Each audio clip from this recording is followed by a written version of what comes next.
Here it goes.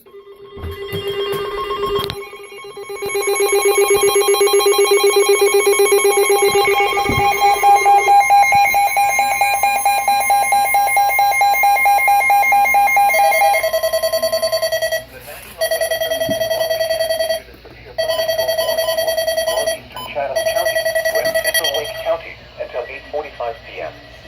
8:04 p.m. A severe thunderstorm was located on the Lake County border, Lake Jordan and Morrisville, moving east at 20 miles per hour. Hazard, 60 miles per hour with gusts. Source, radar indicated. Impact, expect damage to roofs, siding, and trees.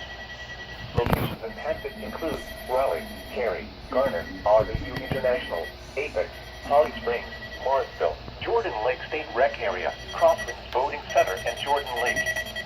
For your protection, move to an interior room on the lowest floor of a building. Straight line winds can blow down trees, power lines, and damage mobile homes and other buildings. Seek shelter in a sturdy structure until the storm has passed. Stay away from windows and flying debris generated by damage and winds can be deadly. Repeating, a severe thunderstorm warning has been issued until 8:45 p.m. for the following counties.